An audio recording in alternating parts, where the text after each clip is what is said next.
Hi hello నమస్తే welcome to our channel. నేను సౌజన్య. So ఆయన ఇప్పుడనే కాదు చాలా రోజుల నుంచి కూడా సోషల్ సర్వీస్లో చాలా యాక్టివ్గా ఉంటూ వచ్చారు అండ్ చాలా ఫిలిమ్స్ చేశారు. సో ఈ మధ్య కాలంలో సీరియల్ ఆర్టిస్ట్ చంద్రకాంత్ ఎవరైతే అంటే ముద్దుగా అందుకు చందు అని పిలుచుకుంటారు, ఆయనకి చాలా సంవత్సరాల నుంచి ఫ్రెండ్ అని చెప్తూ ఉన్నారు. ఆయన గురించి చాలా కామెంట్స్ చేశారు అండ్ పవిత్ర జయరామ్ గురించి కూడా చాలా విషయాలు బయటికి చెప్పారు, చాలా నిజాలు చెప్పాను అని అంటున్నారు. ఆయన ఈరోజు మనతో పాటు ఉన్నారు. సో ఆయన అసలు కెరీర్ ఎలా స్టార్ట్ చేశారు, చందు ఎలా ఫ్రెండ్ అయ్యారు, అసలు ఆయనకి చందుకి ఎలాంటి సలహాలు ఈయన ఇచ్చారు అడిగి తెలుసుకుందాం. ఇప్పుడు ఆయనే ఓల్డ్ సిటీ సూర్య ఈరోజు మనతో పాటు ఉన్నారు, వారితో మాట్లాడదాం. నమస్తే సూర్య గారు. నమస్తే అమ్మ. ఎన్ని సంవత్సరాలు అయింది మీరు ఓల్డ్ సిటీ వచ్చి? మా ప్రాపర్ ఇక్కడే అమ్మ. ఇక్కడే పుట్టి పెరిగారు మీరు? అంటే యాక్చువల్లీ మా అమ్మ నాన్న రాయలసీమ, అసలు అక్కడ ఉండేటోళ్ళు. పెళ్ళి అయిపోయిన తర్వాత ఇక్కడ వచ్చేసారు. 40 years అవుతుంది ఐ థింక్. అప్పటి నుండి మొత్తం అంతా మా జర్నీ, మా ఎడ్యుకేషన్ ప్రతి ఒక్కటి అంతా ఇక్కడే ఓల్డ్ సిటీ. సో ఎలా ఇండస్ట్రీలోకి అడుగు పెట్టారు మీరు? నేను యాక్చువల్లీ ఎంబీఏలో ఉన్నప్పుడు ఫ్రెండ్స్తో ఇలా వెళ్తారు కదా అక్కడిక్కడ, అలా వెళ్ళేటోను అనమాట.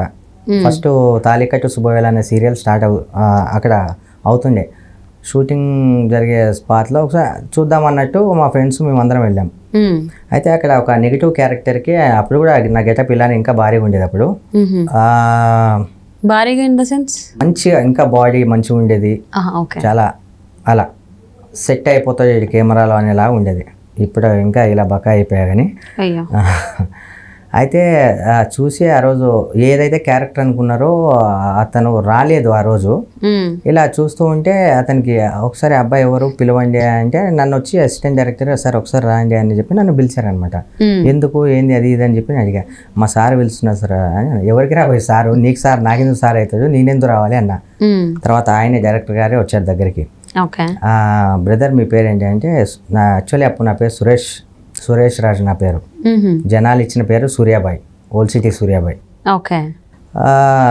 అప్పుడు నాకు ఎక్స్ప్లెయిన్ చేశాడు, ఇలా ఇలా ఉంది, ఇట్లా సంగతి ఇలా చేస్తారు అది ఇది అంటే. నాకు రాదు సార్, యాక్టింగ్ రాదు అది ఇది, నేను స్టూడెంట్ అది అంటే. ఏం లేదు చిన్నగా ఉంటుంది ఏం కాదు పర్లే అంటే అక్కడ జర్నీ స్టార్ట్ అయిందనమాట. ఆ రోజు నాకు రాదు అని అనుకున్న నేను సింగిల్ టేక్లో చేశాను ఆ రోజు. నా లైఫ్ అక్కడ స్టార్ట్ అయింది. అక్కడ నుండి అలా అలా అలా అలా అలా ఇక వాళ్ళే ఇక ఆపర్చునిటీ అవ్వడం, ఇక దాని తర్వాత ర్యాంప్ వాక్స్ అవి చేయడం, మోడలింగ్ కూడా నేను చేయడం, ఇక అలా జర్నీ అలా స్టార్ట్ అయింది. అప్పుడు మరి అనుకోకుండా మీరు ఈ ఇండస్ట్రీకి వచ్చారు కదా, యాక్టింగ్ ఇండస్ట్రీకి. చంద్రకాంత్ ఎలా పరిచయం అయ్యారు సీరియల్ ఆర్టిస్ట్? ఫస్ట్ సీరియల్ కెరటాలు సీరియల్కి ఆడిషన్కి తను వచ్చాడు, నేను వచ్చా. అక్కడ చూస్తాం ఎవరైనా డిఫరెంట్గా ఉంటే ఇలా కన్ను వేస్తాం కదా. అప్పుడు కూడా చాలా డిఫరెంట్గా ఏదో ఒకటి మన దగ్గర ఏదో ఒక స్పెషాలిటీ ఉండాలి, ఏదైనా ఒక కొత్తదనం చూపించాలి అలా అనమాట నేను. సరే అప్పుడు ఆడిషన్లో తను ఓకే అయ్యాడు, నేను ఓకే అయ్యాను. తనకి నెగిటివ్గా క్యారెక్టర్ పడ్డది అనమాట. ఇక అక్కడ మా ఇద్దరి జర్నీ స్టార్ట్ అయింది. దాని తర్వాత స్వాతి చినుకులు అలా సీరియల్స్ చేసుకుంటూ వచ్చిన ఫ్రెండ్షిప్ మొత్తం మంచి బాండింగ్ ఏర్పడ్డది. అప్పటికే లవ్ మ్యారేజ్ చేసుకున్నాడు, 2 పిల్లలు ఉన్నారు, చాలా బాగుండే మంచి ఫ్యామిలీ. పెళ్ళికి వెళ్ళారా? వెళ్ళలే అండి, వెళ్ళలేదు. నాకు వేరే వర్క్ ఉండే, కొంచెం మా ఇంట్లో కూడా కొంచెం వేరే ఇన్సిడెంట్ జరిగిండే, పెళ్ళికి వెళ్ళలే. చాలా మంచిగా సాగిపోతుండే వాళ్ళ కుటుంబం, వాళ్ళ భార్యతో చాలా బాండింగ్ ఉండేది, ఆ పిల్లలతో చాలా మంచిగా ఉండేటోడు. లొకేషన్లో కూడా చాలా జెన్యూన్ వ్యక్తి, మంచిగా మాట్లాడే వ్యక్తి, ఏదన్నా ముక్కుసూటితనం, చిన్నపిల్లల మనస్తత్వం, ఎవరికి చేయని మనస్తత్వం, చాలా గుడ్ పర్సన్. అలా ఉన్న వ్యక్తి మరి ఇప్పుడు ఈ న్యూస్ ఇది అసలు జీర్ణించుకోలేకపోతున్నాం. నేనైతే యాక్చువల్లీ 2 years నుంచి కొంచెం మేము దూరంగా ఉంటున్నాం. మధ్యలో ఈ విషయాలు తెలిసిన రూమర్స్ అవి తెలిసిన తర్వాత రూమర్సా కావా అని చెప్పి నేను అడగడం జరిగింది. వాళ్ళు డైరెక్ట్గానే ఏదన్నా మనం చేయాలి కానీ దానికి కొన్ని లిమిట్స్ ఉంటాయి, లిమిట్స్ క్రాస్ అవ్వద్దు. ఎవరైనా, నేనైనా ఇంకెవరైనా. ఇప్పుడు లిమిట్స్ క్రాస్ అయ్యారా? లిమిట్స్ క్రాస్ అయినందుకే ఇంత జరిగింది. అందులో ఒకటి మీ మీడియా వాళ్ళు కూడా ఎంత చూపించాలో ఏ టాపిక్నైనా అంతే చూపించాలి, ఎంత జరిగిందో అంతే చూపించాలి. జరిగిన దానికన్నా ఎక్కువ చూపించడం మీ మీడియా వాళ్ళని కూడా నేను ఖండిస్తున్నా. నన్ను తప్పుగా అనుకున్న పర్లే, నన్ను క్వశ్చన్ చేసిన పర్లే, లేదు నన్ను కిందికి దింపేసినా పర్లేదు, ఎందుకంటే మీ మీడియా తలుచుకుంటే ఎంత పైకైనా తీసుకెళ్తుంది, ఇంత కిందికైనా దింపేస్తుంది. అవును, నేను ఒప్పుకుంటా. ఉన్నవి ఉన్నట్టుగా రాయండి, చూసింది చూసినట్టుగా రాయండి. ఇంకొంచెం మీ రేటింగ్స్ కోసం ఇంకా 4 ఎక్కువ రాయకండి, 4 ఎక్కువ చూపించకండి. ఓకే, ఇది కూడా అతనికి చెప్పే వాళ్ళు కూడా పాటిస్తే ఇంకా బాగుంటుందేమో కదా. 100% చెప్పేవాళ్ళు కూడా పాటిస్తే చాలా బాగుంటుంది. కానీ వాళ్ళ జర్నీ అలా స్టార్ట్ అయింది. ఓకే, అసలు ఎన్ని సంవత్సరాల పరిచయం మీకు చంద్రకాంత్? 10 years. 10 years నుంచి 10 years నుంచి పరిచయం ఉండి వాళ్ళ పెళ్ళి ఎప్పుడైంది? 8 years అవుతుంది అనుకుంటా. ఓకే, 8 years అవుతుంది. సో ఎప్పుడైనా మిమ్మల్ని కలిసినప్పుడు కానీ ఎప్పుడైనా ఈ పవిత్ర జయరాం గురించి మీతో షేర్ చేశారా? షేర్ చేయడం ఏంటంటే తను ఉంటాడు అక్కడ సికింద్రాబాద్, నేను ఓల్డ్ సిటీ. లొకేషన్స్ ఎక్కువ మా ఏరియాలోనే ఉన్నాయి. నార్సింగ్, గండిపేట్, ఇక్కడ లొకేషన్స్ చాలా ఉన్నాయి. అక్కడ నుండి ఇక్కడ వచ్చేటప్పుడు తను మా ఇంటికి వచ్చి కాఫీ ఏదన్నా తినే ఉంటే తిని ఆయన కార్లోనే కొద్ది రోజులు ఆయన కార్లోనే మేము ట్రావెల్ చేసాం. ఒక 45 days ఇద్దరం కలిసే వెళ్ళేటోళ్ళం. నా ముందే ఫోన్లో మాట్లాడేటోడు చెల్లెలతో. చాలా మంచిగా బుజ్జి కన్నా శిల్పతోనా? ఫ్రెండ్ భార్య చెల్లెలే కదా. అదే ఇక్కడ శిల్పనా పవిత్ర గారు ఇద్దరు ఎవరా అని చెప్పి నేను క్లారిటీ కోసం అడిగా. చెల్లి అనగానే మీరు ఎవరిని చెల్లి అనుకుంటారో మాకు తెలియదు కదా. పవిత్ర చెల్లి ఎందుకు అవుతుంది, పెద్ద ఆంటీ అయితే. సో అందుకనే ఆ క్లారిటీ కోసమే అడిగా. శిల్ప చెల్లె గురించి మాట్లాడుతున్నా నేను. పవిత్ర అంటే నేను బోకు అంట, అర్థమవుతుందా? పవిత్ర అని నేను బోకు అంట, చెల్లెలు అని శిల్ప అని అంటున్నా. చాలా బాగా మాట్లాడే వ్యక్తి. అంటే బాగా మాట్లాడితే చెల్లి అంటారు, మాట్లాడకపోతే బోగని తిడతారా ఆడవాళ్ళని? బాగా మాట్లాడకపోతే అక్రమ సంబంధం పెట్టుకుంది కాబట్టి బోకు అంటున్నా, భార్య కాబట్టి చెల్లె అంటున్నా. ఓకే, మా ఫ్రెండ్ను కూడా వేస్ట్ గాడు అని అంట. ఎందుకంటే అంటే మీ ఫ్రెండ్ చందు చిన్న పిల్లోడేం కాదు కదా, పసిబాలుడేం కాదు కదా, ఏమి తెలియని నాలెడ్జ్ లెస్ పర్సన్ అయితే కాదు కదా. ఆ అమ్మాయి మీద నోటుకొచ్చింటే అలా మాట్లాడడానికి మీరు ఏమని మాట్లాడడానికి? ఇప్పుడు ఒక పదం వాడారు కదా ఆడవాళ్ళ గురించి, పవిత్ర గురించి, పవిత్ర గారి గురించి. నేను మళ్ళీ కరెక్ట్ చేసుకుంటున్నా. పవిత్ర గారిని ఏమన్నారు నేను ఇప్పుడే విన్నా, నా కళ్ళ ముందే అన్నారు. I don't want to repeat that word. Okay, నేను ఆ వర్డ్ ని రిపీట్ చేయాలనుకోవట్లేదు. ఆ వాడిన పదం ఎందుకు అని అంటే మీ ఫ్రెండ్ ఏం చిన్నపిల్లవాడేం కాదు, మా ఫ్రెండ్ చాలా ముద్దుగా చాలా క్యూట్ గా తిట్టారు కదా.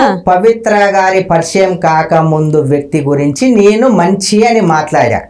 పవిత్ర గారు కలిసిన తర్వాత జరిగిన సన్నివేశాల గురించి వాడు తప్పు చేశాడు, సరే వాడిని కూడా బోకు అని అంటున్నా. ఇలా ఇల్లీగల్ రిలేషన్షిప్లు ఎవడు పెట్టుకున్నా, నేను పెట్టుకున్నా, మీరు పెట్టుకున్నా, సమాజంలో మనం బతుకుతున్న మనకు ఆ ఓటు హక్కు ఉంది. సమాజం ఓటు వేసాం కాబట్టి ఒక రాజకీయ పరంగా సరే జడ్జిమెంట్ ఏమో ఇచ్చేసింది, లివింగ్ రిలేషన్షిప్ ఎవరితో ఎవరైనా పెట్టుకోవచ్చు అని ఒక సర్టిఫికేట్ ఇచ్చేసింది. ఇచ్చినంత మాత్రాన అందరూ బోకెవరాలు చేస్తా అంటే కరెక్ట్ కాదు. నేను కూడా సమాజంలో ఒక వ్యక్తిని కాబట్టి, ఈ మధ్య కాలంలో ఇన్సిడెంట్ జరిగింది కాబట్టి, ఫోకస్ అయింది కాబట్టే ఇతన్ని పదే ఆమెను పదే చూపించకుండా ఫోకస్ కాని వ్యక్తులు ఇంకా చాలా మంది ఉన్నారు. ఆ బొక్కలోంచి ఎలకల్ని బయటికి తీసుకొని రావాలని చెప్పి మీరు మీడియా వాళ్ళని నేను రిక్వెస్ట్ చేస్తున్నా. ఓకే, సో ఇక్కడ ఎప్పుడైనా మీ ఫ్రెండ్ చందు రాంగ్ స్టెప్ వేసినప్పుడు మీకు తెలిసిన తర్వాత అసలు ఎందుకు ఈ రాంగ్ స్టెప్ వేసావు అని అడిగారా? 2 years నుంచి మా ఇద్దరికి కనెక్షన్ అంత బాగలేదు అని మీకు చెప్పా ఇందాక. ఎందుకోసం అంటే మామ ఇలాంటి రూమర్స్ వినిపిస్తున్నాయి. అది ఏ సందర్భంలో మా మమ్మీ చనిపోయింది, అప్పుడు చందు రాలేదు. చందు కూడా నా స్టేటస్ చూశాడు, వేరే వాళ్ళు కూడా చెప్పారు చందు రాలేదు. సరేలే, ఇప్పుడు మనం అదేం పెళ్ళేం కాదు కదా పిలవడానికి, చావుకు ఎవరు పిలవరు, తెలుసుకొని వస్తారు. స్టేటస్ చూసి కూడా రిప్లై అయ్యలేదు, నన్ను ఓదార్చడానికి కూడా రాలేదు. సరేలే, ఎవరి ఓకే, ఎవరు బిజీలో వాళ్ళు ఉంటారు, లైట్. ఇక అప్పటి నుండి దాని తర్వాత నేనే కాల్ చేసా ఒకసారి, ఏంటి మామ ఇలాంటి రూమర్స్ వినిపిస్తున్నాయి, ఎంతవరకు నిజం ఎంతవరకు అబద్ధం అని చెప్పి నేను ప్రశ్నించడం జరిగింది.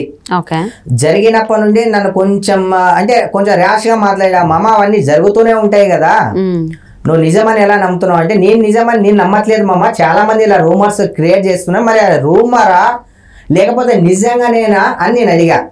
నీకు ఎలా అనిపిస్తే నువ్వు అలా అనుకో అని చెప్పాడు. అదేంటి మామ పిచ్చిగా మాట్లాడుతున్నావు నువ్వు, నీకు ఎలా అనిపిస్తే అలా అనుకో అనేది అది సమాధానం కాదు.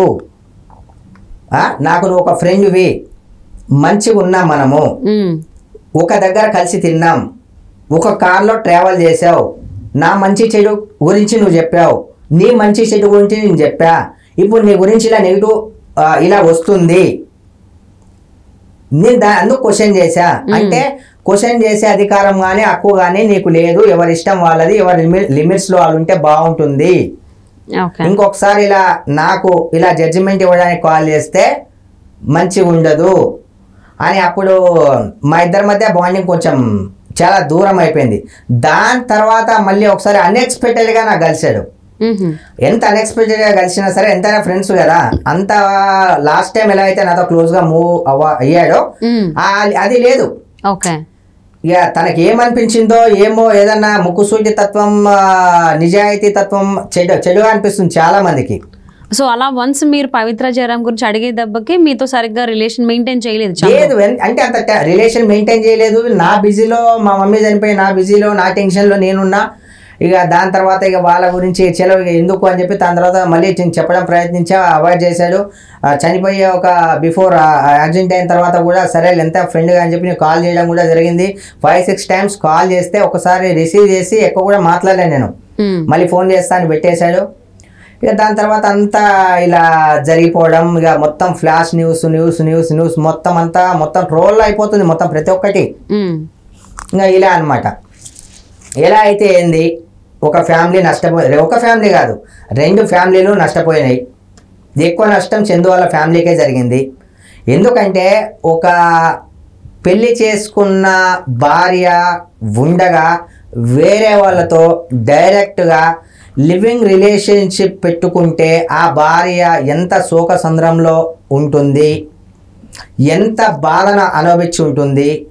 అలానే ఒక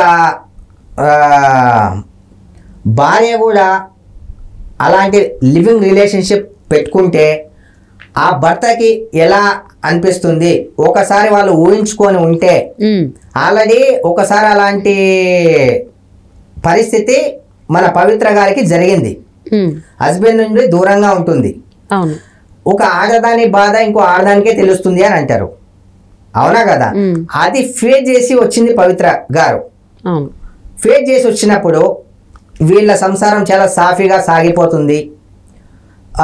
మంచిగా రన్ అయ్యే సమయంలో చలో ఇక మంచో చెడో వాళ్ళు ఆమె పరిచయం కావడం, మావనికైనా చాలా పెద్ద వయసు ఆమెది. అది ఎలా అయితే ఎలా పరిచయం అయిందో నేనైతే దగ్గరుండి అయితే నేను చూడలేదు. ఎందుకంటే చెప్పాను కదా మీకు, ఎవరు దగ్గరుండి. ఇంకో విషయం ఏంటంటే మీరు ఇందాక అన్నారు మాట్లాడే వాళ్ళు కూడా నిజాలు తెలుసుకొని మాట్లాడితే బాగుంటుంది అని మీరు అన్నారు. అవును, యాక్సెప్టెడ్. మీరు అన్నదానికి మీడియా కొంచెం ఎక్కువ చూపిస్తుంది అన్నారు కదా, మాట్లాడే వాళ్ళు కూడా కొంచెం పద్ధతిగా మాట్లాడితే కూడా బాగుంటది అన్నారు. కాబట్టి దానికి నేను చెప్తున్నా, నేను దగ్గరుండే మొత్తం నేను కూడా నేను చూడలేదు. ఎంతవరకు నాకు తెలుసో, ఎంతవరకు నేను ఇన్నర్ ఫీలింగ్ నాకుందో, నేను ఎంతవరకు సేకరించానో నాకు తెలిసినంత వరకు నేను అందుకు ఇలా మీడియాను కూడా నేను ఇలా చెప్పడం జరిగింది. ఒకవేళ అది గిటంగా తప్పు అయితే, నా వల్ల నేను తప్పుగా ఇన్నర్ ఫీలింగ్ ఊహించుకొని అన్నట్టయితే ఐఎమ్ ఎక్స్ట్రీమ్లీ సారీ మీడియా వాళ్ళకి. ఒకవేళ నా ఇన్నర్ ఫీలింగ్ కరెక్ట్ అయితే దయచేసి కరెక్షన్ చేసుకోండి మీరు, నా రిక్వెస్ట్ అది. తిను అనేది ఒకటి రాకపోతే ఇద్దరికి సిగ్గు ఉండాలి. ఎందుకంటే 2 చేతులు కలిస్తేనే క్లాప్స్ అవుతాయి అక్కడ. అవును, 2 చేతులు దగ్గరికి వస్తేనే అది క్లాప్స్ అవుతాయి. కానీ ఎక్కువ నష్టపోయింది అయితే చందు ఫ్యామిలీ. మంచోడా చెడ్డోడా, మంచిదా చెడ్డదా అవన్నీ పక్కన పెడితే ఇప్పుడు చనిపోయిన వాళ్ళ గురించి ఇంకా ఈ టాపిక్ను వదిలేసి వాళ్ళ ఆత్మకి శాంతి కలగాలని చెప్పి మనస్ఫూర్తిగా నేనైతే ఇది కోరుకుంటా.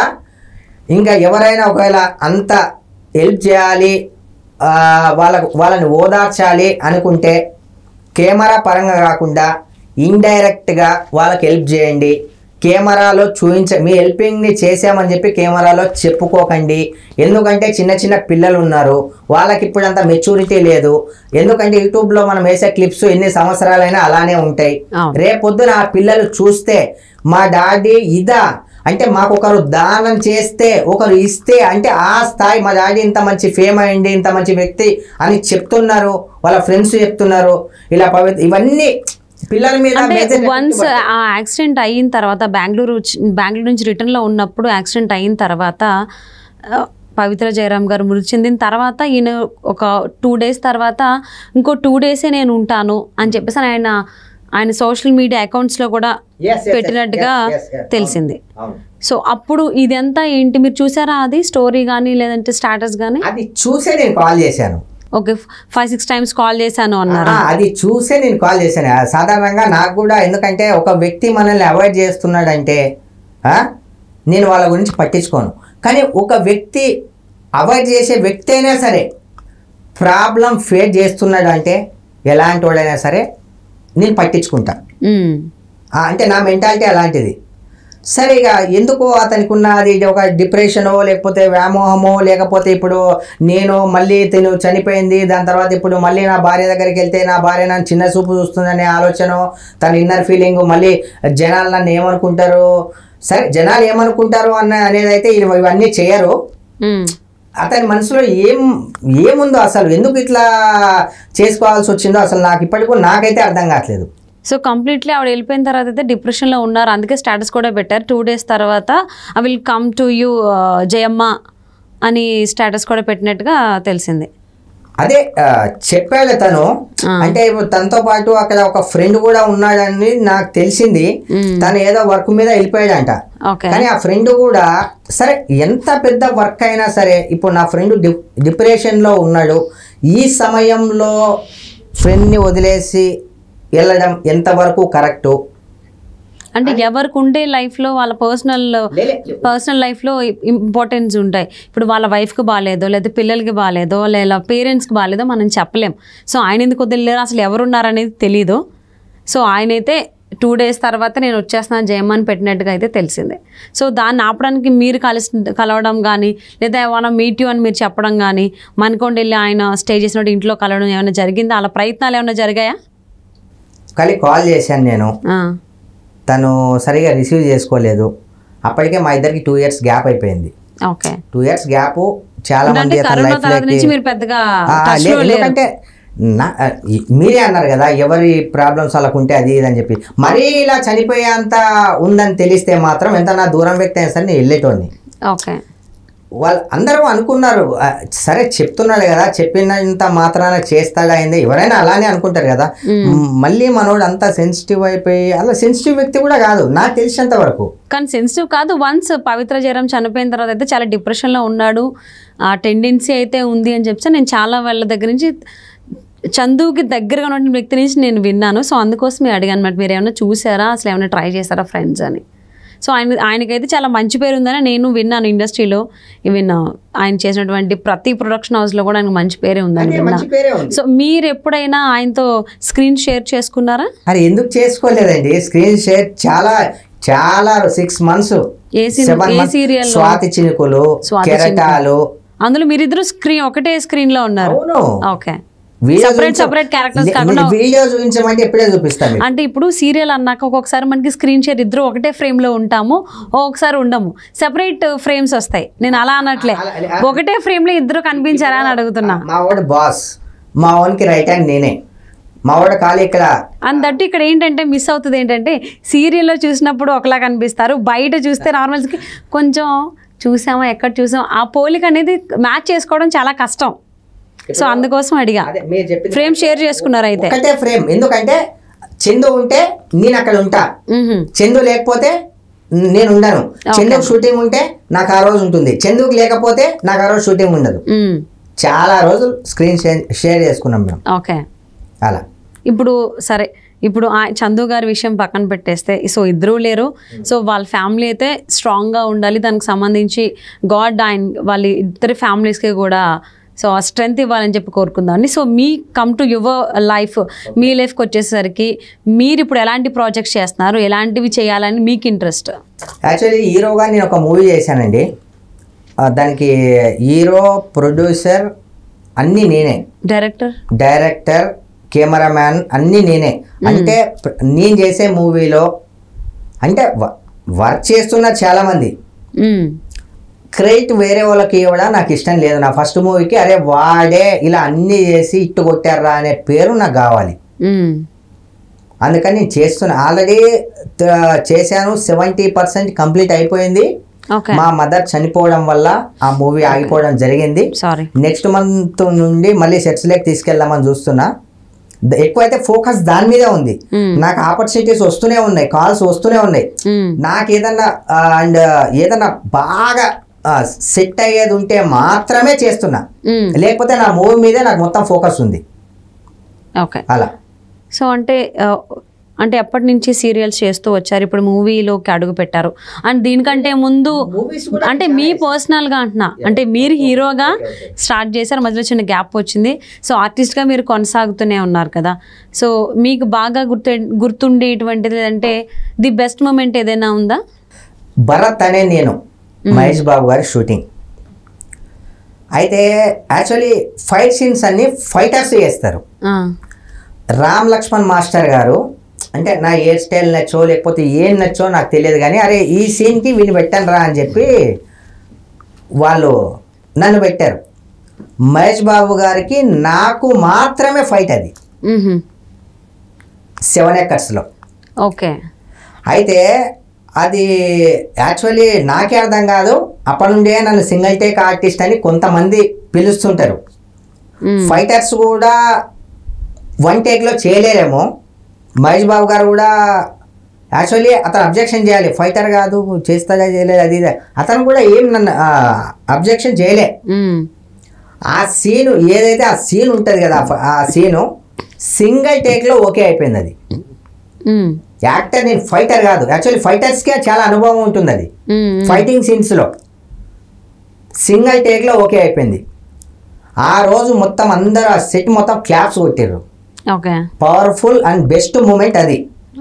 కానీ నా వరెస్ట్ మూమెంట్ ఏంటంటే అదే మూవీ నేను ఆ సీన్ కోసం మా ఫ్రెండ్స్కి అందరికీ చెప్పి అందరి టికెట్స్ బుక్ చేసి నేనే ఖర్చు పెట్టుకొని అందరినీ తీసుకెళ్ళి ఫస్ట్ డే కటింగ్ లో పోయిందా మీ సీన్? చెప్పేది వినండి, అర్థమైంది. ఫస్ట్ డే ఇంకా కనిపిస్తా అంటే కట్ బా రోజు అనిపించింది ఇది ఎవడో తీసిన సినిమాలో మనం పోతే మన వస్తుందో రాదో అని కూడా నాకు గ్యారంటీ లేదు. మనకంటూ ఒక ప్లాట్ఫామ్ క్రియేట్ చేసుకోవాలి, ఆ స్థాయికి మనం రావాలి అని చెప్పి ఆ రోజు నా మైండ్లో ఫిక్స్ అయిపోయింది. ఆ రోజు అలా జరిగిన సిచ్యువేషన్, ఆ సన్నివేశం, నాకు జరిగిన బాధాకరమైన విషయం వల్ల నేను ఇలా హీరోగా స్టార్ట్ చేయడం మొదలుపెట్టా. లేకపోతే నాకు హీరో అవ్వాలి, పైసలు ఖర్చు పెట్టాలి అనే అది రాకపోయేది నాకు. ఓకే. సో అలా అన్ఎక్స్పెక్టెడ్గా ఎప్పుడు సీరియల్ లొకేషన్లో ఉన్నప్పుడు మిమ్మల్ని అసిస్టెంట్ డైరెక్టర్ అడిగారు, వెళ్ళారు, చేశారు, ఫస్ట్ షాట్లోనే అయిపోయింది. అసలు మీరు ఇన్ కేస్ యాక్టర్ వైపు అంటే ఆ రోజు అలా పిలవకపోయి ఉంటే మీ కెరీర్ ఏంటి? మీరు ఎందులో వర్క్ చేసేవాళ్ళు? మీ ఇంట్రెస్ట్లు ఏంటి? ఆ రోజు నన్ను పిలవకపోయి ఉంటే ఓన్లీ రియల్ ఎస్టేట్ మాత్రమే చేసేటోని, పొలిటికల్ లాగానే వెళ్ళేటోని. ఇప్పుడు కూడా పొలిటికల్లో ఉన్నా, కానీ ఇండైరెక్ట్ గానే ఉన్నా. పొలిటికల్ లైన్లో నా జీవితం సాగుతుండేది. దాని తర్వాత రియల్ ఎస్టేట్లోనే ఉండేటోని, ఈ సోషల్ వర్క్ చేసుకుంటూ అలానే ఉండేటోని. ఈరోజు ఎన్జిఓ స్థాపించే స్థాయికి నేను వచ్చేటోని కాదేమో. ఇలా ఇది అనేది ఏంటంటే ఒక జనాలకు మనం చాలా దగ్గర అవుతాం. ఒకటి జనాలకు తొందరగా దగ్గర అవ్వాలంటే ఒకటి మంచి పనులు చేయాలి, 2 సినిమాలో సీరియల్స్లో కూడా కనిపించాలి. నేను సినిమా సీరియల్స్లో కనిపించుకుంటూ మంచి పనులు చేసుకుంటూ నా వర్క్ నేను చేసుకుంటూ నా రియల్ ఎస్టేట్ నేను చేసుకుంటూ ఆపద అన్నోళ్ళకి హెల్ప్ చేసుకుంటూ నా వల్ల ఎంతైతే అంత చేసుకుంటూ ఇలా నా లైఫ్ ఇప్పుడు ఇలా అవుతుంది. ఇప్పటికి మీరు పొలిటికల్ గా ఉన్నారా? లీడర్ అవ్వాలని చెప్పి ఆలోచనలోనే ఉన్నారా? అలాంటి ఆలోచన కూడా ఉంది, కానీ కొంచెం టైం పడుతుంది. దేనికైనా చాలా మంది అంటుంటారు ప్రతిదీ మనది అని రాసి పెట్టుంటే మనకు వస్తుంది, మనము అనుకున్నప్పుడు అది జరగదు, అది జరగాల్సిన టైంలోనే జరుగుతుంది అని. దేనికైనా ఓపిక చాలా ముఖ్యం, అండ్ డిసిప్లిన్ ఇంకా ముఖ్యం. అన్నిటికన్నా ముందు మన గురించి మనం ఆనెస్ట్గా ఉన్నామా లేదా అనేది ఇంపార్టెంట్. ఓకే. పక్కన వాళ్ళ గురించి నెగిటివ్గా మాట్లాడొద్దు, దొరికాది కదా అని చెప్పి వాడిని వేసుకోవద్దు. అదే. సో మీరు ఆల్మోస్ట్ సీరియల్ లైక్ సీరియల్ అని కాదు, ఆల్మోస్ట్ ఈ సీరియల్ కానీ ఫిలిమ్స్ కానీ అన్నిట్లోనూ ఆర్టిస్ట్గా చేస్తున్నారు, హీరోగా లీడ్ చేస్తున్నారు, ఓవరాల్గా యాక్టింగ్ చేస్తున్నారు, రియల్ ఎస్టేట్లో ఉన్నారు. సో మీకు ఇన్కమ్ సోర్స్ అనేది రెండిట్లో ఎక్కడి నుంచి వస్తుంది? ఎక్కువ శాతం అయితే నాకు రియల్ ఎస్టేట్లోనే వస్తుంది. ఇప్పుడు ఒకదాని మీదే బతికేటోనికి వానికి భయం ఎక్కువ. ఏదైనా మాట్లాడాలి అంటే, ఏదైనా చేయాలి అంటే 1కి 10 సార్లు ఆలోచిస్తాడు, 10 మంది దగ్గర లొంగాల్సి ఉంటుంది. నాకేంటంటే సెల్ఫ్ కాన్ఫిడెన్స్ ఎక్కువ. నేను ఒక్కదాని మీదే బతక, ఒకరికి జోకాలంటే నా వల్ల కాదు. నేను ఒకరికి పనిచ్చే స్థాయిలో ఉండాలి. ఒకరు మనకి ఎంత రెస్పెక్ట్ ఇస్తే వాళ్ళకు డబుల్ రెస్పెక్ట్ ఇస్తా. ఓకే. నేను నా దగ్గర ఉన్నది అది. ఒకరు మన దగ్గర అహంకారం చూపిస్తే నేను అహంకారం చూపించను, సైలెంట్గా నేను తప్పుకుంటా. ఇంకా లైఫ్లో వాళ్ళ దగ్గరికి నేను వెళ్ళను, వాళ్ళతో నేను మాట్లాడను, వాళ్ళతో రిలేషన్షిప్ పెట్టుకోను. ఇప్పుడు కూడా నన్ను ఎంతోమంది వెనక నుంచి దెబ్బతీయాలి అనుకోని దానికి నా గురించి తెలిసిన వాళ్ళు కూడా హూ ఆర్ యూ అని ప్రశ్నించడం, ఏదో ఒక నెగిటివ్ ప్రచారం, ఎప్పుడు వీని లూ పాయింట్స్ ఏది దొరుకుతుందా అని చెప్పి చాలామంది ట్రై చేస్తున్నారు. ఎక్కడని కాదు, సోషల్ మీడియాలోనే. అంటే రియల్ ఎస్టేట్లోనా లేకపోతే లేదు, యాక్టింగ్ పరంగా, అన్ని పరంగా. ఇక మీకు తెలియదు ఏముంది, ఒక వ్యక్తి ఒక స్థాయికి వెళ్తున్నాడంటే అతను మంచోడు, కానీ ఒకరికి చెడ్డోని కన్నా మంచోనికి శత్రువులు ఎక్కువ ఉంటారు. అవును, అందులోనే మీరు సోషల్ సర్వీస్ కూడా ఎక్కువ చేస్తారని విన్నా. సో అక్కడ మీకు నెగిటివ్ ప్రచారం జరుగుతోంది, ఎక్కడ జరుగుతోంది మీరు అనుకున్నది? అయినా సరే వీని ఏదో ఒక దాంట్లో ఇంత మంచి పేరు ఉంది కదా, ఎక్కడ ఒక మచ్చ కూడా లేదు కదా, వీనికి ఎలా అయినా సరే మచ్చ ఎక్కడి నుంచి అయినా తీసుకొద్దామని చాలా మంది ప్రయత్నం చేస్తారు. ఒకటి నేను నమ్మేది ఒకటే, పైన దేవుడు రాసిపెట్టి ఉంటే మీరు ప్రయత్నం చేయకపోయినా వచ్చేస్తుంది. అది రాసిపెట్టి లేదనుకో, మీరు ఎంత ప్రయత్నం చేసినా మీకు వృధా, టైం వేస్ట్. అంటే ఎవరైతే మిమ్మల్ని కిందకి లాగాలని చూస్తున్నారో వాళ్ళకి మీరు ఇచ్చేటువంటి వార్నింగ్ అనాలా, అసలు ఏం చెప్తారో వాళ్ళకి? వార్నింగ్ కాదు, నా మీద చేసే అంత ఫోకస్ కన్నా మీ మీద మీరు చేసుకోండి, మంచిగా ఉండడానికి ప్రయత్నించండి, మీ ఫ్యామిలీని చూసుకోండి, మీ తల్లిదండ్రిని చూసుకోండి. ఫస్ట్ ఇవన్నీ కరెక్ట్ ఉన్నాయా లేదా అని చూసుకున్న తర్వాత ఆఫ్టర్ వర్డ్స్ నా మీద ఫోకస్ చేయండి. నా మీదే ఫోకస్ చేసుకుంటే లైఫ్ వేస్ట్, వాళ్ళ time waste, time waste, life waste, time waste. అంతట్టు మీకు బాగా ఇంట్రెస్ట్ ఉందా ఈ యాక్టింగ్ పైన, లేకపోతే రియల్ ఎస్టేట్ చేసుకుందాం, ఆ సోషల్ సర్వీస్ చేసుకుందాం అండ్ పొలిటికల్గానే ఎదుగుదామని ఉందా? అమ్మ, ఇప్పుడు 10 మంది ఎవరైనా ప్రాబ్లం ఉన్నోళ్ళు మన ఇంటికి వస్తారు. మనకు ఇన్కమ్ అనేది ఎక్కడి నుండి అయినా సరే జనరేట్ అవ్వాలి, అవునా కదా? ఒకడు లంగ పని చేసి సంపాదిస్తాడు, ఇంకోటి ఏదో సంపాదిస్తాడు, అవునా కదా? కానీ జనాలకు అది అవసరం లేదు. అరే ఒక హెల్ప్ కోసం అక్కడికి వెళ్ళాం, మనకు హెల్ప్ జరుగుతుందా లేదా, ఒకరికి మనం హెల్ప్ చేయాలంటే ఒకటి లంగ పని అన్న చేయాలి, 2 మనం కష్టపడాలి. మనిషి అవసరం ఏదైనా చేపిస్తుంది, లంగ పని చేపిస్తుంది, ఇంకేదైనా చేపిస్తుంది. ఇప్పుడు నేను సరే అన్నింటికీ కాకుండా కొన్నింటికైనా నేను ఆసరాగా ఉండాలి అంటే రియల్ ఎస్టేటు అది చేయాలి, దాని తర్వాత ఫిలిం ఇది చేయాలి. నాకు ఏది వస్తే అది నేను చేసుకుంటూ వెళ్తున్నా. నాకు ఇన్కమ్ అనేది వస్తేనే కదా నేను ఎవరికైనా ఏదైనా చేయగలుగుతా. ఇన్కమ్ గురించి కన్నా ఇక్కడ అంటే మీకు ఇన్కమ్ సోర్స్ అనేది మెయిన్గా రియల్ ఎస్టేట్లో వస్తుంది అన్నారు. మీకు పొలిటికల్గా ఎదగాలని ఉంది కాబట్టి పొలిటీషియన్గా ఎదగడానికి కోసం సోషల్ సర్వీస్ అనేది స్టార్ట్ చేశారు. అలా జనాల్లోకి మీరు బాగా వెళ్తున్నారు. సో మరి ఇవన్నీ కాకుండా ఇది కంప్లీట్లీ డిఫరెంట్ వింగ్ యాక్టింగ్ అనేది. ఇటు ఎందుకు వద్దాం అనుకుంటున్నారు, ఇటు ఎందుకు ఉండాలనుకుంటున్నారు? అప్పటి నుండి నేను ఈ ఫీల్డ్లోకి వచ్చాను కాబట్టి, 4 రూపాయలు దొరుకుతున్నాయి కాబట్టి, దీనివల్ల కూడా ఇంకా చాలామందికి మనం చేసే పనులు ఇప్పుడు నేను ఆ పరంగా జనాల్లోకి తొందరగా రీచ్ అవ్వడానికి స్కోప్ నేను ఆల్రెడీ ఎప్పుడో రీచ్ అయిపోయానండి. అంటే ఇంకొంచెం ఎక్కువ అంటే మీరు అంతవరకే ఉంటారు కదా. ఇప్పుడు మీరు సోషల్ సర్వీస్ అనేది ఎక్కువ చేస్తున్నారు కాబట్టి ఓల్డ్ సిటీలో మీ పేరు బాగా నోటెడ్ అయ్యి ఉంటుంది, అంటే ఓల్డ్ సిటీ సూర్యగా మీరు అందరికీ నోటెడే. ఓల్డ్ సిటీలోనే కాదండి, ఈ తెలుగు రాష్ట్రాల్లో ఓల్డ్ సిటీ సూర్యాబాయ్ అంటే గుర్తుపట్టని వాళ్ళు ఎవ్వరూ లేరు. ఎంతమందికి ఎన్నో చేశా. సో ఇంకొంచెం రీచ్ అవ్వడం కోసం యాక్టింగ్లోకి వచ్చారు. రీచ్ అవ్వడం కోసం కావచ్చు, డబ్బులు కావాలని కావచ్చు, ఏదైనా అంటే అబ్బాయిలు డబ్బులు సంపాదించడానికి ఫిలిం ఇండస్ట్రీ బెస్టా కాదా? వేస్ట్. మరి ఎందుకు వచ్చారు? నేను డబ్బులు సంపాదించాలనే రాలే కదా, నేను ఒక్కదాని మీద. ఇప్పుడు మీరు ఏమన్నారు, అబ్బాయిలు డబ్బులు సంపాదించడానికి ఫిలిం ఇండస్ట్రీ బెస్టా కాదా? అవును, యూ సెడ్ నాకు డబ్బులు వస్తున్నాయి ఇక్కడ అన్నారు. రియల్ ఎస్టేట్ వస్తున్నాయి, అందరికీ తెలిసిందే ఫిలిం ఇండస్ట్రీలో కంటే రియల్ ఎస్టేట్ చేస్తే అన్ని డబ్బులు వస్తాయో. సో ఇది తెలియకపోయినా మీరు రియల్ ఎస్టేట్ అనకపోయినా మీ ఒంటి మీద చూస్తే వాటిని చూస్తే అందరికీ అర్థమైంది ఈయన మ్యాక్సిమం రియల్ ఎస్టేట్ చేస్తారేమో, అందుకే ఇంత బంగారం ఉందని జనరల్గా. ఎందుకంటే రియల్ ఎస్టేట్ చేసిన వాళ్ళు ఇంత గోల్డ్ హెవీగా వేసుకుని తిరుగుతారు అంత భయం లేకుండా. సో మీకు భయం లేదని సంగతి అర్థమవుతుంది, సింగిల్గానే తిరుగుతున్నారు కాబట్టి. సో అందుకోసం అడిగా. అదంతా మనసి ఇటు కూడా వచ్చారు అన్నట్టు ఇటు కూడా కొద్దిగా సంపాదిస్తున్నాను అని అన్నారు కదా, ఇప్పుడు కొద్ది గొప్ప వస్తున్నాయి అన్నారు. అంటే అందుకే అన్న మగవాళ్ళు ఇన్ కేస్ ఎర్న్ చేయాలి అని అంటే ఇన్కమ్, ఫిల్మ్ ఇండస్ట్రీ ఓకేనా కాదా? ఓకే అంటే ఎందుకు ఓకే, కాదు అంటే ఎందుకు కాదు? ఎందుకంటే ఫిలిం ఇండస్ట్రీలో మగవాళ్ళు ఆడవాళ్ళని పక్కన పెడితే నాకు తెలిసినంత వరకు ఫిలిం ఇండస్ట్రీకి రాకపోవడం బెటరు. మీరు ఎందుకు బెటర్ అంటున్నానంటే, మన దగ్గర ఇప్పుడు మనం ఉన్న తెలంగాణలో కావచ్చు, ఎవరన్నా కావచ్చు, మన డైరెక్టర్స్ కావచ్చు, ఎవరన్నా కావచ్చు, మనం ఇక్కడే బతికాం, ఇక్కడే ఉన్నాం, కానీ మనకు ఛాన్సులు ఇవ్వరు. కొంచెం మనం కనిపించగానే తొక్కేయాలని చూస్తారు. వాళ్ళకు బయట వాళ్ళే కావాలి. తెలుగు వాళ్ళంటే తొక్కేస్తారు. అదే కదా జరుగుతుంది.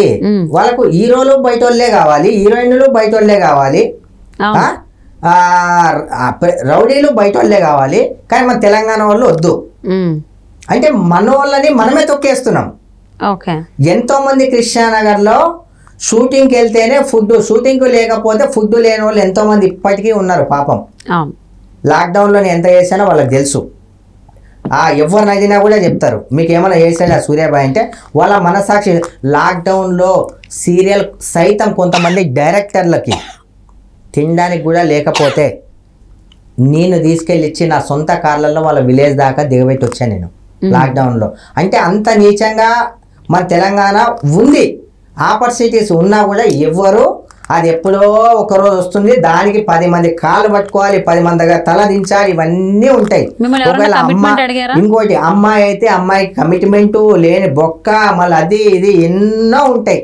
నాకు తెలిసి ఫిలిం ఇండస్ట్రీ బదులు మంచి జాబ్ చేసుకుంటూ, లేదంటే రియల్ ఎస్టేట్ చేసుకుంటూ, లేకపోతే ఏదైనా ఒక బిజినెస్ చేసుకుంటూ నీట్గా ఒకరు మనకు పని ఇవ్వాల్సిన అవసరం కూడా లేదు. బిజినెస్ అయితే మీ పని మీరు చేసుకుంటే చాలా హ్యాపీగా ఉంటుంది. ఫిలిం ఇండస్ట్రీని నమ్ముకుంటే మాత్రం సంకనాకి పోతారు.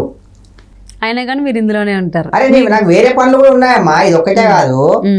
ఇప్పుడు నేను ఒక దాంతోనే బతలేను నేను. సో ఓన్లీ యాక్టింగ్ అని కనుక డిపెండ్ అయ్యి వస్తే దీనికి రావద్దు, వేరే ఆస్పెక్ట్స్ పెట్టుకుంటూ దీనికి రావాలి. సో అబ్బాయిలకు కూడా కమిట్మెంట్ అడుగుతున్నారు అనేది కూడా ఈ మధ్య కాలంలో బాగా వినిపిస్తుంది. ఏమో అమ్మా, నాకైతే తెలియదు, నన్ను అయితే ఎవరు అడగలేదు, నాకైతే తెలియదమ్మా. సో అమ్మాయిలు అయితే కమిట్మెంట్ అడుగుతారు, ఏదైనా రోల్ కావాలంటే ఈ విషయం తెలుసా మీకు? నాకు చెప్పారమ్మా వేరే వాళ్ళు, అంటే నా ఫ్రెండ్స్ చెప్పారు. కొంతమంది నాకు ఫ్రెండ్స్ ఉంటారు కదా, అయితే ఏమైంది ఓకే సీరియల్ అది అంటే ఇలా అడుగుతున్నారు అది ఇది అని చెప్పారు. మరి నాకు చెప్తే తెలిసింది తప్ప నేనైతే చూడలేదమ్మా. అదే అమ్మాయిలు అడుగుతారని సంగతి తెలుసు కదా అని అడిగా. నాకు అది నేను డైరెక్ట్ గా చూడలేదు. ఇప్పుడు మీరున్నారు, మీరు నాకు ఒక విషయం చెప్తే చెప్పిన విషయమే తెలుస్తుంది కానీ డైరెక్ట్ గా చూస్తేనే తెలిసినట్టు కాదు కదా. కొంతమంది అబద్ధాలు చెప్పొచ్చు కదా, మనం రూమర్స్ అందుకే అడిగా తెలుసు కదా అని. అంటే తెలుసు అనేది మీరు డైరెక్ట్ గా కళ్ళతోనే చూస్తే తెలిసిందని కాదు, ఇప్పుడు చెప్తే కూడా వింటే అది తెలిసినట్టే అవుతుంది కదా. మరి ఎందుకో మరి అంత అమ్మాయిలోనే ఏముంటుందో మరి అబ్బాయిలోనే ఏముంటుందో. అందుకని నేను అబ్బాయిల్ని కూడా కమిట్మెంట్ అడుగుతాను నేను విన్నా, అందుకని నేను మిమ్మల్ని డైరెక్ట్ గా అడిగా ఇది ఎంతవరకు నిజం, అబ్బాయిలు కూడా కమిట్మెంట్ అడుగుతున్నారా అని. నన్ను అయితే అడగలేదమ్మా ఇప్పటిదాకా. ఒకవేళ అడిగితే ఏం చేస్తారు? అడిగితేనమ్మా నాకొద్దు తల్లి ఇవన్నీ. 10 మందికి అరే ఏమో ఇంత మంచి చెప్తారు చేసేవన్నీ లంగేవారాలా అని ఒక్క మాట ఇవ్వడానంటే ఈ గుండె తట్టుకోలేదు. ఓకే, సో ఎందుకు ఇలా అడిగాను అని అంటే ఈ మధ్య కాలంలో ఏ ఇష్యూ జరిగినా సీరియల్ ఆర్టిస్టులు ఖచ్చితంగా అందులో ఉంటున్నారు, లేదంటే ఫిల్మ్ ఆర్టిస్టులు అందులో ఉంటున్నారు అని తెగ వస్తోంది. రీసెంట్గా బెంగళూరు జరిగినటువంటి రేవ్ పార్టీలో సీరియల్ ఆర్టిస్టులు చాలామంది ఉన్నారు అని విన్నాం. అండ్ దట్టు హేమ అయితే రెడ్ హ్యాండెడ్గానే దొరికారని కూడా వార్తలు వచ్చి ఫస్ట్ ఆవిడ నేను అక్కడ లేను, నేను వేరే హైదరాబాద్ ఫామ్ హౌస్లో ఇవన్నీ చెప్పుకొచ్చారు. బట్ ఫైనల్లీ ఆవిడ టెస్ట్లు చూస్తే మాత్రం పాజిటివ్ వచ్చేసింది. సో ప్రతి దానికి సంబంధించి ఏదైనా జరిగిన ఈ kind of things illegal activities చూసుకుంటే ఖచ్చితంగా ఆర్టిస్టులకు సంబంధించి పేరు వినిపిస్తోంది ఉన్నారు అని. సో ఇలాంటి అంటే ఇండస్ట్రీలోకి మీరు రావడం ఇంట్రెస్ట్గానే ఉన్నారా? ఓకేనా అమ్మ? ఇండస్ట్రీలో 100 మంది ఉంటే 10 మంది లంగాలు ఉంటారు, కుల్లా చెప్తున్నా. 90 మంది మంచోళ్ళే ఉంటారు. ఈ లంగాలు చేసే పనికి అందరూ తల దించుకోవాల్సి వస్తుంది. మీరే అన్నారు మీ సీరియల్ ఆర్టిస్టులు, మీ కో ఆర్టిస్టులు అన్నట్టు. నేను అనలే, నేను విన్నా ఇలాంటివి. మీరు అంటే ఏం జరిగినా ఎందుకనంటే డ్రగ్స్కి సంబంధించి చూసుకుంటే ఎంతమంది ఆర్టిస్టుల పేర్లు వచ్చాయి, ఎంతమంది డైరెక్టర్ల పేర్లు వచ్చాయి. సో విన్నాం, హీరోలు వచ్చారు, హీరోయిన్స్ వచ్చారు, ఆర్టిస్టులు వచ్చారు, ఈవెన్ డైరెక్టర్స్ పేరు కూడా వచ్చింది, ప్రొడ్యూసర్స్ పేరు కూడా వచ్చింది. సో ఓవరాల్గా ఏం జరిగినా ఈ కైండ్ ఆఫ్ థింగ్స్, ఈ డ్రగ్స్ కానీ ఇల్లీగల్ యాక్టివిటీస్ కానీ ఏం జరిగినా వీళ్ళ పేర్లు ఎక్కువ వినిపిస్తూ ఉంది. సో రేపటి సంగతి, హేమ సంగతి చూసుకోండి. సో అందుకోసం అడిగా. సో దాని గురించి మీరు ఏమంటారు అని మీ అభిప్రాయం ఏంటి? నా అభిప్రాయం ఏంటంటే అమ్మా, ఇప్పుడు ఏంటంటే వాళ్ళు ఫేమ్లో ఉన్నారు కాబట్టి, వాళ్ళని ట్రోల్ చేస్తున్నారు కాబట్టి వాళ్ళు లంగలు అని నిరూపించగలిగింది మీ మీడియా. ఎవరైనా కావచ్చు, తప్పు తప్పే. కానీ ఇలా వెలుగులోకి రాని వాళ్ళు చాలామంది ఉన్నారు. అందుకని చెప్పి వీళ్ళు ఒక ఇమేజ్ ఉంది కాబట్టి అందుకు వాళ్ళనే మీరు క్యాప్చర్ చేస్తున్నారు అనమాట. చాలా మంది ఉన్నారు అలా చేసేటోళ్ళు. తెలుగు ఫిలిం ఇండస్ట్రీ ఒకటే కాకుండా నార్మల్ పీపుల్ కూడా ఎంతో మంది ఉన్నారు ఆ పార్టీలో. మరి వాళ్ళే బయటికి రావట్లే. ఈమె ఎందుకు బయటకు వస్తుంది? ఈమె ఆర్టిస్ట్ కాబట్టి, 10 మందికి తెలుసు కాబట్టి అందుకు బయటకు వచ్చేసింది. అందుకోసమే చెప్తున్నా, మంచి పేరు వచ్చిన, మంచి ఫేమ్ అయినా ఎక్కడ ఏ లూపాయిని దొరుకుతుందా అని ఎదురు చూస్తూ ఉంటారు. ఆ లంగ పనులు చేయొద్దు, ఇలా బయట పడొద్దు. అలవాటే లేకపోతే బయట పడరు కదా. అదొక పెద్ద ప్యాషన్ అయిపోయింది ప్రతి ఒక్కరికి, ఆడవాళ్ళకి మగవాళ్ళకి. అదేందో నాకు అర్థం కాదు. ఈ డ్రగ్స్ తీసుకోవడం ఏందో, ఇవన్నీ ఏందో, అసలు ఏమవుదాం అనుకుంటుర్రో వీళ్ళు, అసలు నాకైతే అర్థమే కావట్లేదు. సో మరి నటి హేమ ఫస్ట్ నేను వెళ్ళలేదు లేదని బుకాయించారు, తర్వాత టెస్ట్లో చూస్తే పాజిటివ్ వచ్చింది. అదే చెప్తున్నా కదా, లంగ పని చేసేటోళ్ళు నేను లంగను కాదు అంటే ఏదో ఒక రోజు లంగని బయటపడుతుంది. ఆమె తప్పు చేసింది, ఆమె చెప్తున్నా కదా ఎంత తప్పు చేసిందంటే మొత్తం అందరు ఆమె ఒక్కదే కాదు, మంచి మంచి హీరోలు కూడా. హీరో శ్రీకాంత్ పేరు వినపడింది, జానీ మాస్టర్ కొరియోగ్రాఫర్ ఆయన పేరు వినపడింది ఇండస్ట్రీకి సంబంధించి. సో వాళ్ళైతే మేము అక్కడ లేము, మా పేర్లు అయితే ఇలా వస్తున్నాయి, ఇట్స్ ఫేక్ అని చెప్పి వాళ్ళు అక్కడ లేనిది ఎవరు ఫేక్ గా ఎవరైతే క్రియేట్ చేయరు. అక్కడ వాళ్ళు ఉన్నారు కాబట్టే వాళ్ళ గురించి మాట్లాడారు, చేసి అక్కడ ఉన్నారు కాబట్టే కదా వాళ్ళ గురించి ఇలా బయటకు వచ్చింది. అంటే మనిషిని పోలిన మనుషులు ఉంటారు కాబట్టి సరే, ఎంత మనిషిని పోలిన మనుషులు ఉన్నా కూడా వీళ్ళనే టార్గెట్ చేయాలని ఉంటుంది ఎవరికన్నా. అక్కడ ఉన్నారు కాబట్టి వాళ్ళ పేరు వచ్చింది. అంటే మీరు కూడా, మీరనే కాదు, జనరల్గా కొంతమంది డూప్ ఆర్టిస్టులు ఉంటారు. సడన్గా చూడగానే ఆయన చూస్తే ఏ నాగార్జుననో లేకపోతే వెంకటేషో ఏ మహేష్ బాబు ఇలా అనిపిస్తుంటుంది. అలాగని మహేష్ బాబు వచ్చి అక్కడ చేసినట్టు కాదు కదా. సో అలానే శ్రీకాంత్ అన్నట్టుగా అనిపించింది విజువల్స్లో, కానీ శ్రీకాంత్ కాదు. పోలీసులు అయితే కన్ఫర్మ్ చేయలేదు శ్రీకాంత్ అని, కనీసం వాళ్ళ పేరు నోట్లోంచి కూడా ఏం రాలేదు. నటి హేమ విషయం అయితే పబ్లిక్గానే చెప్పారు కర్ణాటక పోలీసులో. ఈవెన్ జానీ మాస్టర్ సంగతి కూడా అదే. సో అంటే పేరు వచ్చినంత మాత్రం నిజం అని చెప్పేసి మీరు కన్ఫర్మ్ చేస్తారా? ఎవరు ఇప్పుడు అన్నారు కదా లేకుండానే పేర్లు వస్తాయా అని. అదే మీరు ప్రూవ్ అయిన వాళ్ళ గురించే మాట్లాడండి. నేను నటి హేమ గురించి ఆమె తప్పు చేసింది, ఆమె తప్పు చేసి ఆమెనే కాదు, అంత గత కొన్ని ఇయర్స్ కింద కూడా చాలా పెద్ద పెద్ద వాళ్ళే తప్పులు చేశారు. ఇది కామన్ అయిపోయింది. కానీ ఇలాంటివి మానుకొని ఈ ప్రతి ఒక్కరు ఇండస్ట్రీని అనేలాగా చేయకుండా ఇప్పటి నుండి అయినా సరే అలాంటివి జరగకుండా చేస్తారని చెప్పి మనస్ఫూర్తిగా నేను కోరుకుంటున్నా. వినకపోతే అలా బద్దలు భాషంగాలు చేయాలని కూడా వార్నింగ్ ఇస్తున్నా. సో ఇండస్ట్రీ అంటే అందరి కళ్ళు అటువైపే ఉంటాయి, కెమెరాలు అటువైపు ఉంటాయి కాబట్టి తొందరగా ఫోకస్ అవుతారు. సో జనరల్గా ఈ మధ్య కాలంలో కొంతమంది జడ్జిమెంట్స్ ఇచ్చేస్తున్నారు మనుషుల్ని చూసి చూడగానే, విషయం అసలు నిజమా అబద్ధం అనేది తెలుసుకోరు. సో అలాంటి వాళ్ళ మీద మీ అభిప్రాయం ఏంటి? అలాంటి వాళ్ళ మీద నా అభిప్రాయం ఏంటంటే,